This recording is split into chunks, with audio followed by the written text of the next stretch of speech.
सभी लोग बोर्ड पर ध्यान देंगे। हम लोग एक टॉपिक पढ़ने जा रहे हैं जिसका नाम है ट्रेंड एनालिसिस। जो चैप्टर अभी अभी हम लोग पढ़ रहे थे पिछले क्लास में कॉमन साइज स्टेटमेंट के बारे में, उस कॉमन साइज स्टेटमेंट में लास्ट एक टॉपिक बच गया है जिसका नाम है ट्रेंड एनालिसिस। तो क्या कहता है ट्रेंड एनालिसिस, क्या होता है ट्रेंड एनालिसिस, आइए जानते हैं। तो हमने पूछा आप लोगों से कि सर ट्रेंड शब्द कभी सुना है क्या, ट्रेंड शब्द कभी सुना है क्या? तो आप सभी ने तरह तरह की बातें बताई कि सर ट्रेंड का मतलब ये होता है, ट्रेंड का मतलब वो होता है। तो आइए जरा देखते हैं कि हमारे टॉपिक में ट्रेंड एनालिसिस का मतलब क्या है। चलिए लिख देते हैं, ठीक है सर। तो सभी लोग बोर्ड पर गौर करेंगे और ध्यान देंगे, ट्रेंड एनालिसिस का मतलब समझेंगे। यहाँ पर देखिए ट्रेंड एनालिसिस का मतलब यहाँ कैसे निकालेंगे। तो जैसे मान लीजिए कि आपका कोई बिजनेस है, आपका एक बिजनेस है और बिजनेस में कोई एक आइटम को पकड़ लेते हैं, जैसे statement of profit and loss account में मान लीजिए सेल्स, ठीक है, सेल्स को हमने पकड़ लिया। अब ध्यान से सुनिएगा, सेल्स के बारे में हमने कहा कि सेल्स जो है वो आप 2017 में हुआ करता था 10 लाख, 2018 में आपने किया 15 लाख, 2020 में आपने किया 25 लाख, 2020 में तो कोरोना आ गया था तो 15 लाख ही रह गया, बढ़ा नहीं, कम ही हुआ, बढ़ने के बजाय उतना ही हुआ, नहीं हो पाया आगे। फिर 21 में भी बढ़ा थोड़ा सा, 20 लाख हुआ। फिर 2021 में सब कुछ ठीक हो गया तो आपका सेल बढ़ गया 30 लाख, 2022 में और बेहतर सब कुछ हो गया है तो आप 50 लाख बेच रही हैं, समझ रहे हो। तो ये 5 साल का डेटा मैंने बताया, 5 साल का डेटा मैंने बताया है। आप लोगों को ये 5 साल का डेटा सेल्स का जान करके क्या लगता है, बिजनेस ग्रोथ कर रहा है कि डाउन में जा रहा है? ग्रोथ हो रहा है बिजनेस का। तो बस यही जानना है हमें कि हमारा बिजनेस ग्रोथ के तरफ जा रहा है कि डाउनवर्ड के तरफ जा रहा है, अपवर्ड जा रहा है हमारा बिजनेस कि डाउनवर्ड जा रहा है हमारा बिजनेस।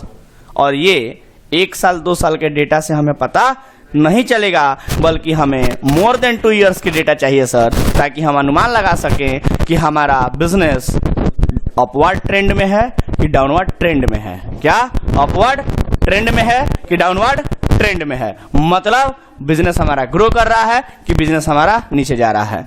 सर बस यही शब्द का इस्तेमाल यहाँ कहलाता है ट्रेंड एनालिसिस। मतलब बस हमें ये पता चलना है कि हमारा, ये पता करना है कि हमारा बिजनेस अपवर्ड ट्रेंड में जा रहा है मतलब ग्रोथ कर रहा है, या डाउनवर्ड ट्रेंड में जा रहा है यानी कि डाउनफॉल हो रहा है। दोनों में से क्या हो रहा है, इसको जानने के लिए जिस एनालिसिस का प्रयोग हम लोग करते हैं उसी को हम लोग कहते हैं ट्रेंड एनालिसिस। लॉजिक समझ में आया? और ये 2 साल के इंफॉर्मेशन से तो नहीं होने वाला है, मोर देन 2 इयर्स का इंफॉर्मेशन चाहिए। एंड दैट्स वाई आप लोगों को जो क्वेश्चन नंबर 10 के बाद 11 जो मिला था ट्रेंड एनालिसिस का क्वेश्चन, उसमें आप लोगों ने देखा होगा कि सर 5 साल का फिगर दिया हुआ है, देखा था 4 साल या 5 साल का फिगर दिया होगा, ठीक है सर। तो आइए हम लोग पढ़ते हैं ट्रेंड एनालिसिस का मीनिंग। साधारण भाषा में तो समझ लिया, आइए समझते हैं लिख करके कि क्या कहता है। तो मेरे साथ लिखेंगे फटाफट, फटाफट मेरे साथ लिखेंगे ट्रेंड एनालिसिस का मतलब, जल्दी से लिखेंगे ट्रेंड एनालिसिस का मतलब। ट्रेंड एनालिसिस इज ऑल्सो, ध्यान दीजिए, लिखेंगे ट्रेंड एनालिसिस का मतलब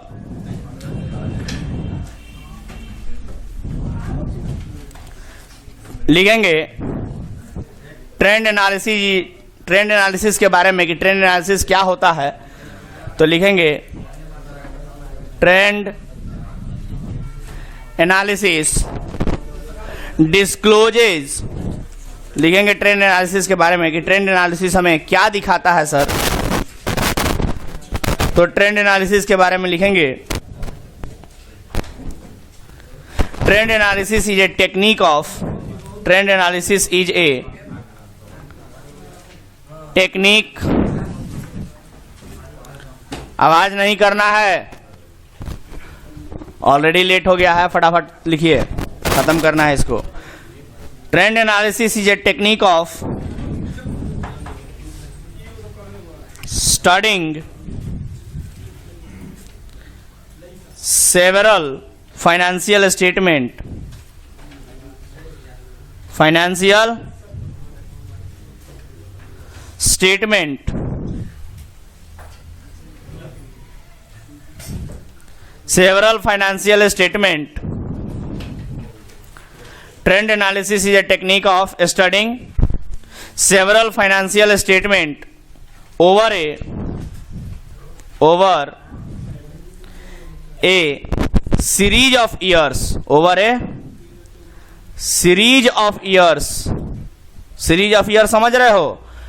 कई सालों के समूह से, 1-2 साल से नहीं पता चलेगा sir. Series of years, series of years का जब फाइनेंशियल स्टेटमेंट हम लोग देखते हैं, माने कई सालों का जब फाइनेंशियल स्टेटमेंट देखते हैं, तो हम लोगों को पता चल पाता है कि बिजनेस हमारा किस सेक्टर में जा रहा है, किधर जा रहा है, मतलब डाउनवर्ड में कि अपवर्ड में।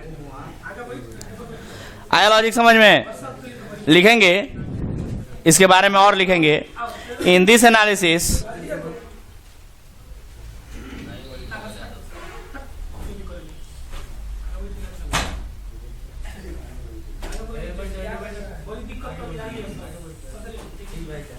तुम लोगों को समझ नहीं आ रहा है, क्लास चल रहा है।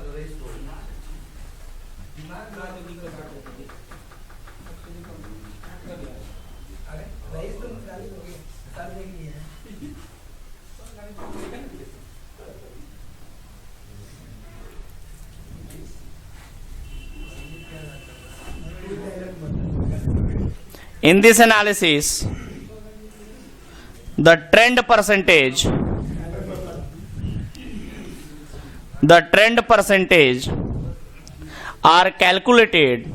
The trend percentage are calculated for each time.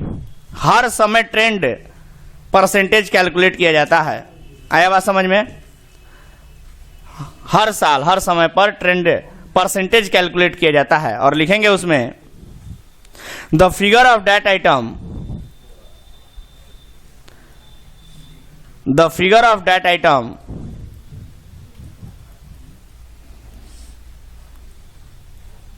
For the base year. और किसी एक साल को हम लोग बेस ईयर मानते हैं, किसी एक साल को बेस मान लेंगे। जैसे मान लीजिए हमने कहा कि 2017 को हमने मान लिया था बेस, और 2017 के तुलना में 2022 के बारे में बताना है। तो 2017 में आप लोग को एग्जांपल अभी थोड़ी देर पहले दे रहे थे, उसमें क्या बताए थे कि 2017 में 10 लाख का सेल हुआ था, और 2022 पे आते आते हम लोगों ने क्या बताया कि 50 लाख का सेल हुआ है कि नहीं? तो 2017 को बेस मान लेंगे 100% उसको, और उसके तुलना में बताएंगे कि 2022 में कितना % का ग्रोथ हुआ है।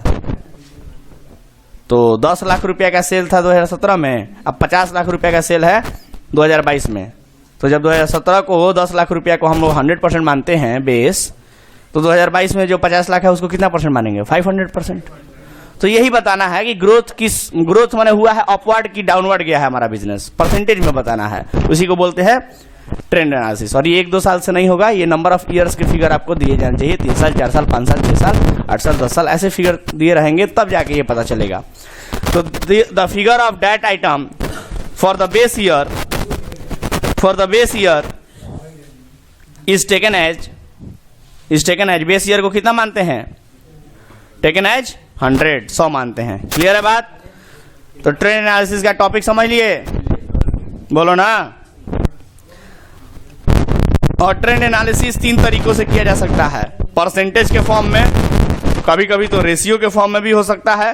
रेशियो में भी पूछ सकते हैं कि बताओ 10 लाख 2017 में हुआ था, 50 लाख 2022 में हुआ है, तो रेशियो कितना हुआ ग्रोथ का? 1:5 बोल सकते हैं ना, 1:5 के रेशियो में। तो इस तरीके से रेशियो में भी हम बता सकते हैं, या ग्राफिकल या डायग्रामेटिक प्रेजेंटेशन भी कर सकते हैं। ग्राफ बना के दिखा सकते हैं कि देखो ये ग्राफ बन गया, यहाँ 2017 में 10 लाख का था और 2022 आते आते 50 लाख का हो गया। तो ऐसे ग्राफ बना के दिखा देंगे, देखो ये ग्रोथ दिख रहा है कि नहीं? तो परसेंटेज में भी दिखा सकते हैं, रेशियो में भी, और ग्राफ बना के भी। लॉजिक समझ में आ गया? तो ये ट्रेंड एनालिसिस का है। तो लिखेंगे, इस बारे में भी लिख लेंगे हम लोग, इसके बारे में भी लिख लेंगे। लिखो, ये जो अभी मैंने कहा उसके बारे में लिखो। लिखेंगे कि the trend analysis of business operation, the trend analysis of business operation, trend analysis of business operations and other. बाबू साथ साथ लिखना है बिना आवाज किए, क्योंकि हम फिर ऊपर का जो खत्म हो गया उसको दिखाएंगे नहीं दोबारा से।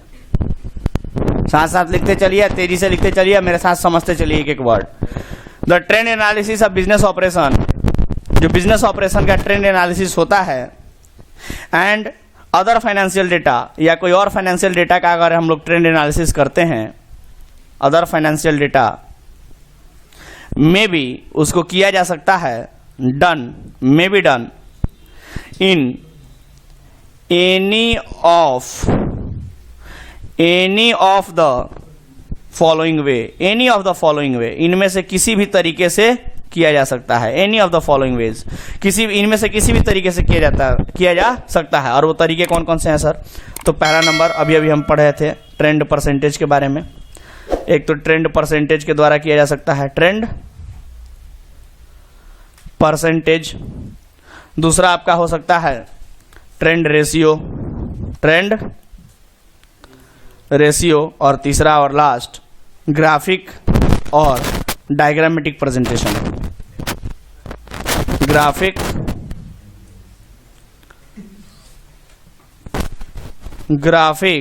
या फिर डायग्रामेटिक प्रेजेंटेशन, डायग्रामेटिक प्रेजेंटेशन। ठीक है सर, ऐसे भी हो सकता है। समझ गए बात? बोलो ना। चलो, तो परसेंटेज निकालने का एक फॉर्मूला होता है कि परसेंटेज अगर निकालना होता है ट्रेंड एनालिसिस में तो कैसे निकालते हैं। तो आइए फॉर्मूला फॉर ट्रेंड परसेंटेज हम लोग लिख लेते हैं। फॉर्मूला लिख लेते हैं कि ट्रेंड परसेंटेज, जब हम सवाल बनाने जाएंगे तो वहाँ परसेंटेज निकालने की आवश्यकता पड़ेगी। तो कैसे निकाला जाएगा परसेंटेज, है ना? परसेंटेज निकालना पड़ेगा ना ग्रोथ दिखाने के लिए कि इतना परसेंट का ग्रोथ हुआ है, ये डाउन में गया है। तो दिखाने के लिए हम लोग एक फॉर्मूला इस्तेमाल करते हैं जिसमें हमें पता चलता है ट्रेंड परसेंटेज के बारे में। तो क्या फॉर्मूला होता है सर ट्रेंड परसेंटेज का? तो लिखेंगे ट्रेंड परसेंटेज का फॉर्मूला लिखेंगे, ट्रेंड परसेंटेज बराबर, परसेंटेज का साइन भी आप दे सकते थे, ट्रेंड परसेंटेज बराबर फॉर्मूला हो जाएगा ट्रेंड परसेंटेज बराबर absolute value of the current year, यानी कि करंट ईयर का वैल्यू ऊपर लिखेंगे पहले हम लोग, absolute value of the current year divide by absolute value of the base year, absolute value of the base year, यानी कि जो बेस ईयर हम लोगों ने माना है उसका वैल्यू नीचे लिखेंगे और इनटू क्या कर देंगे, इनटू 100, तो परसेंटेज निकल के आ जाएगा। किसी को दिक्कत? बोलो ना, दिक्कत नहीं आनी चाहिए। चलिए सर आगे बढ़ते हैं, ध्यान दीजिए। ये दिख रहा है फार्मूला, इस फार्मूला को अच्छे से नोट कर लेना है क्योंकि इसी फार्मूला के माध्यम से आप लोग ट्रेंड एनालिसिस में दिखाइएगा कि कैसे हमारा बिजनेस ग्रो कर रहा है या हमारा बिजनेस डाउनफॉल में जा रहा है। इस फार्मूला के माध्यम से परसेंटेज निकालेंगे हर साल का। चलिए आइए, इतना काफी है क्वेश्चन बनाने के लिए। सारे कॉन्सेप्ट्स क्लियर हो गए ट्रेंड एनालिसिस के। आइए क्वेश्चन बना लेते हैं, चैप्टर खत्म हो जाएगा। ठीक है सर।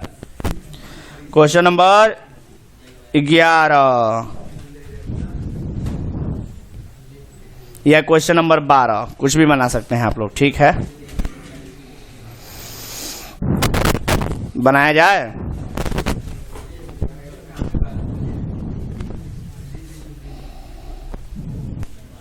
चलो 11-12 में से कोई एक बना देते हैं। बोलो कौन सा बना दे, 11 या 12? 11 बना दे या 12 बना दे?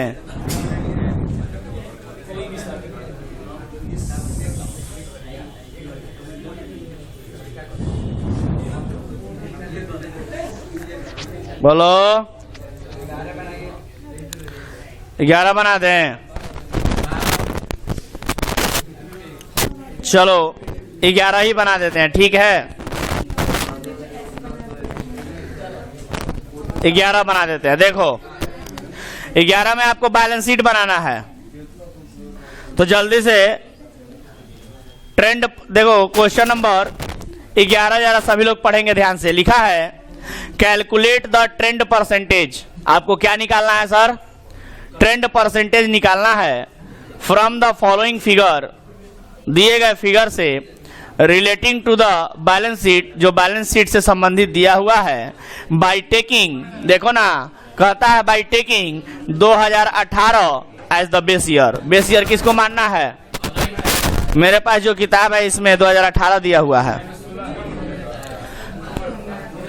सुनो, अभी जो किताब मेरे हाथ में है उसमें फिगर 2018 बेस ईयर दिया हुआ है, तो 1 मिनट क्लेरिफाई कर लेते हैं। किसी में 2019 है, किसी में 2000 कुछ है, तो सुनो जरा 1 मिनट हम क्लियर कर देते हैं इस बात को।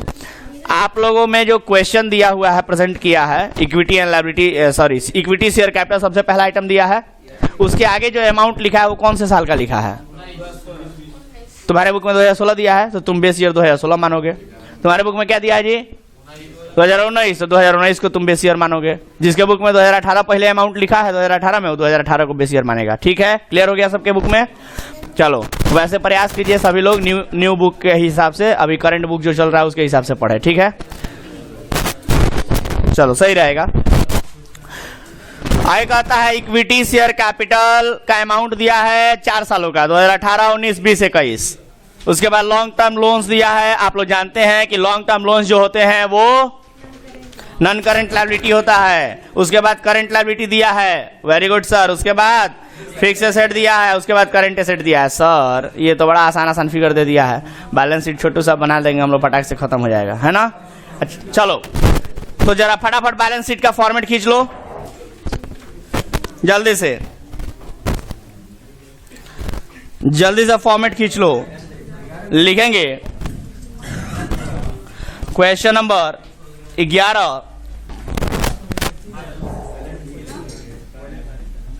आपको ट्रेंड परसेंटेज कैलकुलेट करना है, तो हेडिंग में वही लिख देंगे ट्रेंड परसेंटेज।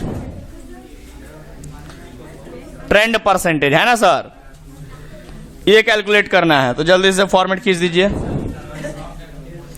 बड़ा सा फॉर्मेट खींचेंगे।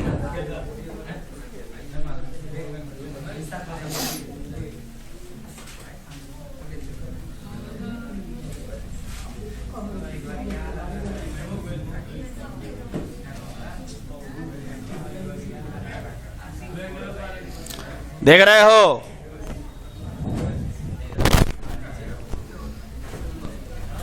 चार साल का इसमें लिख देंगे, 1,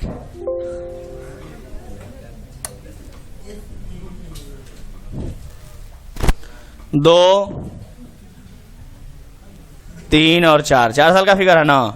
4 साल का फिगर खींच दिए, जिसमें हम लोग एब्सोल्यूट फिगर लिखेंगे जो क्वेश्चन में दिया हुआ है, और इन्हीं चारों सालों को परसेंटेज में यहां दिखाएंगे। तो परसेंटेज में भी चारों साल के लिए 4 ठो कॉलम हो जाएगा, 1, 2, 3 और 4 हो गया।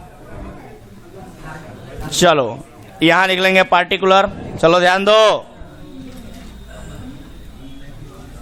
यहां लिख लेंगे पार्टिकुलर, यहां लिख लेंगे 2018, 19, 2020 और 2021। फिर यहाँ पे ये हो गए आपके एब्सोल्यूट फिगर्स, है ना? एब्सोल्यूट फिगर्स हो गए, और यहां पर हो जाएगा आपका परसेंटेज। यहां पर लिख लेंगे परसेंटेज, यहां से, है ना? परसेंटेजेस लिख लेंगे, ठीक है? 2018, 19, 20 और 2021। और बेस ईयर किसको मानने के लिए बोला था? 2018। तो यहां ब्रैकेट में लिख लेंगे जो भी बेस ईयर होगा, ठीक है सर? चलिए, और फटाफट लिखना शुरू कीजिए। जो क्वेश्चन प्रेजेंट किया है, बैलेंस शीट आप लोग जानते हैं प्रेजेंट करना कैसे दिखाते हैं। सबसे पहले शेयर होल्डर्स फंड लिखेंगे ना, बोलो। तो share holders equity and liability में, चलो लिख लो इक्विटी एंड, सबसे पहले तो हम लोग लिखेंगे इक्विटी एंड लायबिलिटी, बोलो। तो इक्विटी एंड लायबिलिटी लिख लो हेडिंग में। उसके नीचे सबसे पहले क्या लिखेंगे? शेयर होल्डर्स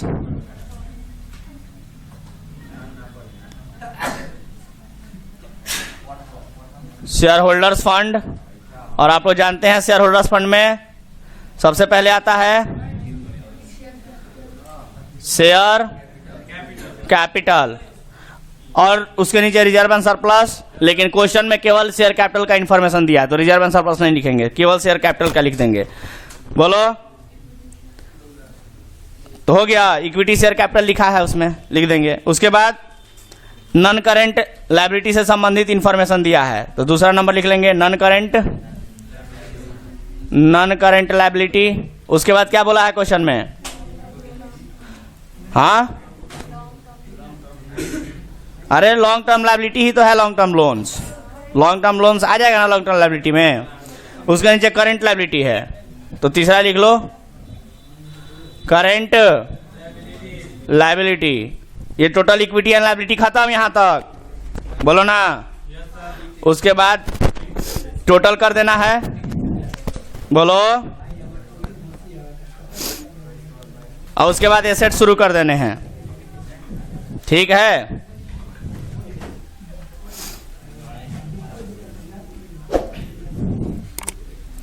टोटल करने के बाद यहां से एसेट्स का खींचना है कॉलम।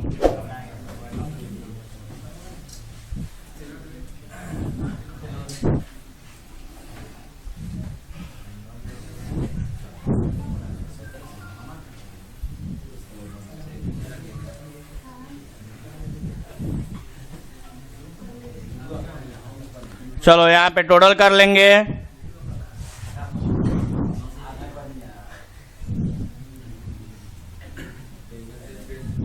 यहां पर टोटल हो जाएगा, ठीक है। और फिर यहां से एसेट शुरू हो जाएगा। Done sir. यहां से एसेट्स, दूसरा नंबर एसेट शुरू हो जाएगा। और एसेट्स में हम लोग सबसे पहले क्या लिखते हैं, बोलो? Non current assets. तो लिखेंगे पहला नंबर नॉन करेंट एसेट्स और उसके बाद दूसरा नंबर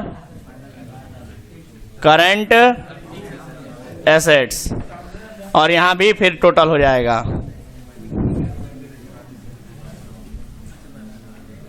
यहां भी टोटल हो जाएगा, काम खत्म। समझ गए बात? चलो तो लिखना शुरू करो फिगर्स, जो जैसे क्वेश्चन में प्रेजेंट किया है लिखना शुरू करो फटाफट। बताओगे इक्विटी शेयर कैपिटल में, ध्यान दो यहां पर, इक्विटी शेयर कैपिटल में देखोगे कि सबसे पहले शेयर होल्डर्स फंड से संबंधित शेयर कैपिटल में लिखा है, कितना लिखा है 2018 में? 2 लाख। जल्दी जल्दी बोलते चलो। 2 लाख, 3 लाख, 4 लाख और 5 लाख, ऐसे ही बोलो। नॉन करेंट लायबिलिटी में कितना लिखा है? लॉन्ग टर्म लोन्स 80,000, बोलो ना। 80,000, 1 लाख, 60,000 और 90,000। चलो अगला बोलो। करेंट लायबिलिटी में 50,000, 80,000, 40,000 और 60,000 लिख लिए। चलो इसको टोटल कोई बताएगा? 3,30,000, अगला बोलो। 4,80,000, अगला बोलो। 5 लाख, अगला बोलो। 6,50,000। कोई दिक्कत किसी को? चलो अब एसेट्स में आ जाओ। एसेट्स में बताओ नॉन करेंट एसेट्स कितना कितना दिया हुआ है? नॉन करेंट एसेट में फिक्स एसेट आ जाएगा ना। चलो 2 लाख, अगला 3 लाख, 2 लाख, 3,50,000, उसके बाद 2,50,000, अगला बोलो। 80,000, 1,00,000, 70,000, 90,000। टोटल कर लोगे? अच्छा देखो ये बैलेंस बराबर नहीं हो रहा है, इसका मतलब ये हुआ कि आपको टोटल नहीं करना था। समझ गए बात? बैलेंस बराबर नहीं हो रहा है का मतलब टोटल नहीं करना था, बस आपको आइटम जो दिए हुए हैं उसको लिख करके बस परसेंटेज में बता देना था। मतलब ये कंप्लीट बैलेंस शीट नहीं है। कहने का अर्थ ये हुआ कि कंप्लीट बैलेंस शीट नहीं है, इसके अलावा भी और इन्फॉर्मेशन हो सकता था, बट जो भी जानने वाला व्यक्ति है, इंटरेस्टेड पर्सन है जो, वो बस बोला है कि ये 5 आइटम का आप हमको रेशियो बता के दिखा दीजिए, बस ये 5 आइटम का। इनके अलावा भी और आइटम्स हो सकते थे बट उनके बारे में नहीं बताया, उनके बारे में उनको उसको नहीं जानना है, बस ये 5 आइटम के बारे में ट्रेंड जानना है। तो बस 5 आइटम के बारे में पूछा है 4 साल का फिगर देके, यानी कि कंप्लीट बैलेंस शीट नहीं माना जाएगा। इसलिए टोटल वाला कॉलम आप लोग जो मत खींचिएगा, ये जो टोटल वाला कॉलम है ना, इसको टोटल वाले कॉलम को मत खींचिएगा, ठीक है। ये जो टोटल किए हैं इसको करने की आवश्यकता नहीं है, इस टोटल को करने की आवश्यकता नहीं है, समझ गए बात। इस टोटल को करने की आवश्यकता नहीं है, यहां भी और यहां भी।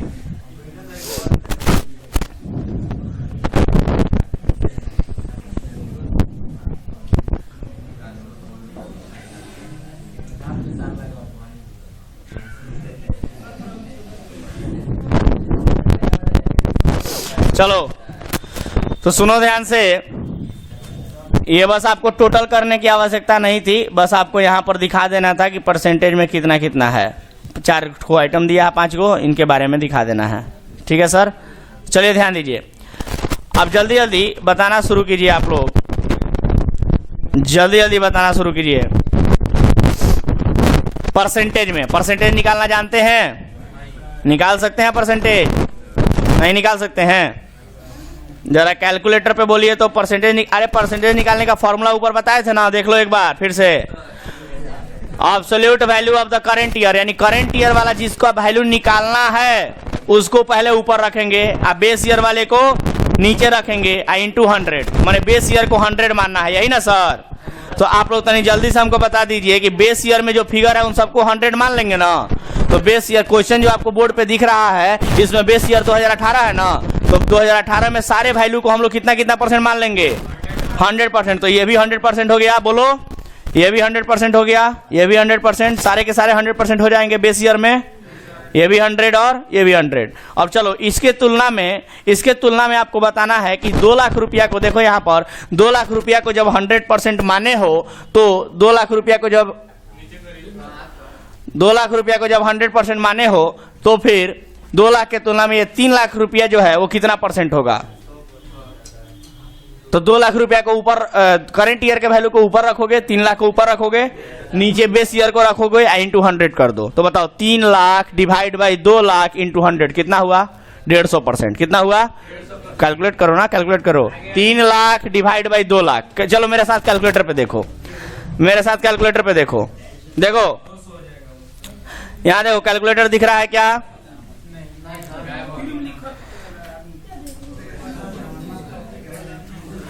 चलो देखो कैलकुलेटर,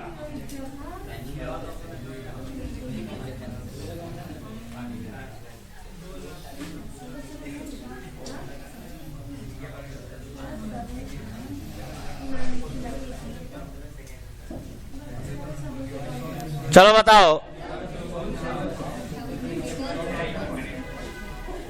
जल्दी से फिगर्स बताओ। हाँ जी, कैलकुलेटर दिख रहा है क्या?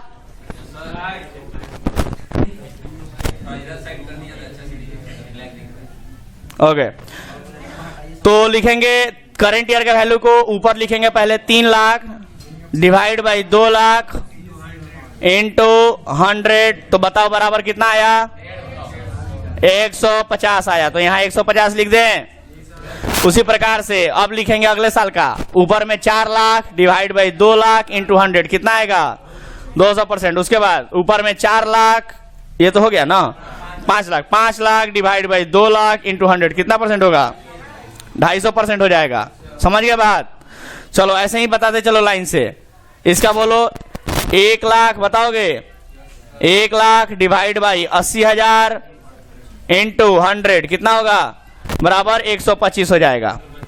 उसी तरह से 60,000, यहां देखो 60,000, बोलो 60,000 डिवाइड बाई 80,000 इंटू 100 बराबर कितना हो जाएगा? 75%।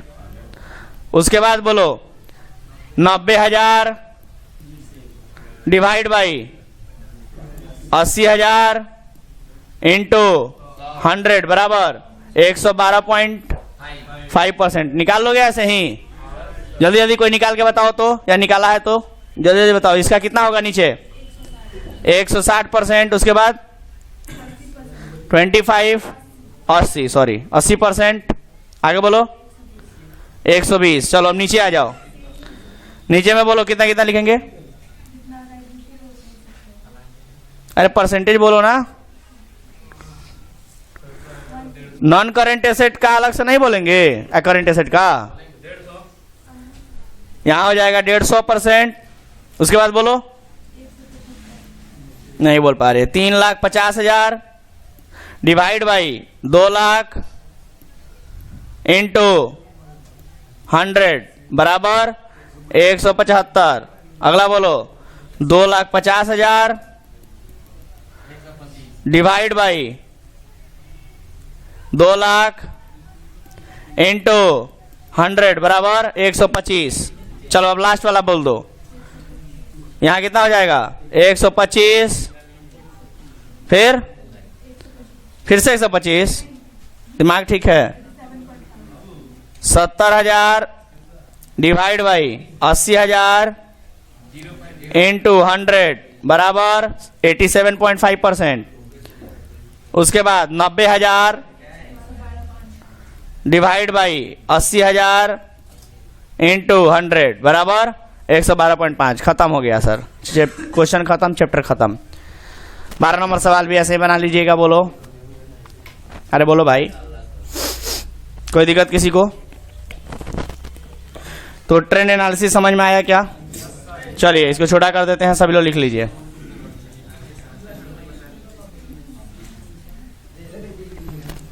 चलो ध्यान दो, यहां से क्वेश्चन है ना, क्वेश्चन नंबर 11 ये रहा।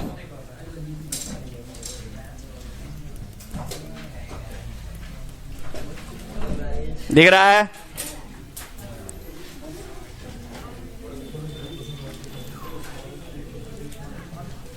चलिए इसके साथ ही आज का क्लास ओवर होता है और आज का टॉपिक भी ओवर होता है, चैप्टर भी ओवर होता है। अगले क्लास में मिलते हैं नए टॉपिक नए चैप्टर के साथ, तब तक के लिए धन्यवाद।